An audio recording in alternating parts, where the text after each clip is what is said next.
Ang mga kaganapan sa 20th Annual National Conference ng Philippine Association of Local Government Accountants of PALGA Incorporated.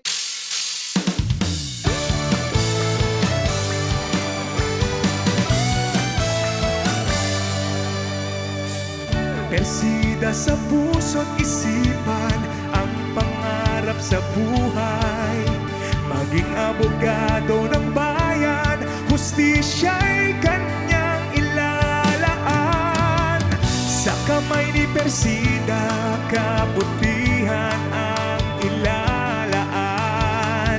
Kanyang kayamanan, prinsipyo, dignidad. Persida! A tireless advocate for the rights of the underprivileged and a symbol of dedication to accessible, free legal service for all Filipinos. She has long stood at the forefront of the fight for justice, guiding the Public Attorney's Office with unwavering commitment, courage, and compassion. Ladies and gentlemen, let us all welcome Attorney Persida V. Rueda Acosta, DSD. Sama't magkaisa, tulungan ang naaapi.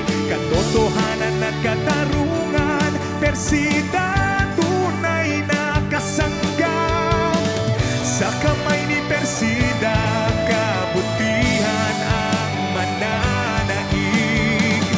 Kanyang kayamanan. Sa pagsapit ng ika-20 taong anibersaryo ng Philippine Association of Local Government Accountants of PALGA Incorporated ay isinagawa ang 20th Annual Conference ng nasabing organisasyon sa Iloilo Convention Center sa Iloilo City mula Mayo 20 hanggang 23 ngayong taon na may temang Beyond Limits.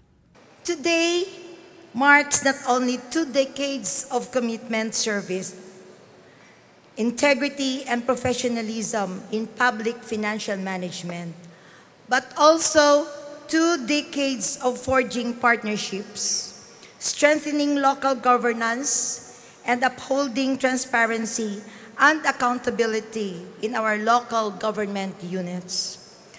At muli nilang inimbitahan ng ating punong manananggol pambayan, Dr. Persida V. Rueda Acosta, DSD, bilang motivational speaker.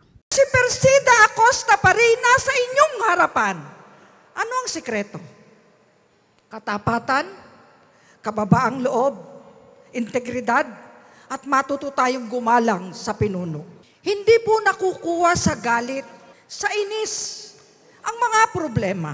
Hinikayat naman ng presidente ng PALGA Incorporated ang ating mga local accountants at iba pang kawani ng lokal na pamahalaan na dumalo na gawing makabuluhan ang panahon na iginugugol nila sa naturang komperensya upang lalong mapalawig ang kalaman at pagsiserbisyo publiko. Let this conference also be a platform for growth, innovation, and shared learning.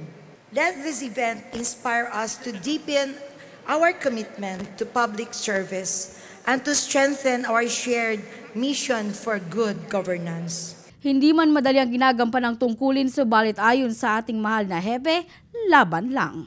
Limitado na kung minsan ang kakayanan natin, pero nandyan pa rin tayo. May isang ngiti, may tatag, may pusong bato laban sa mga suliranin ng ating buhay. Persida Acosta, Persida Acosta, nagmamahal sa bayan. Ako si Geraldine Nanyes para sa #PalaNews. Persida Acosta, hustisya para sa masa, katarungan laban sa kahirapan.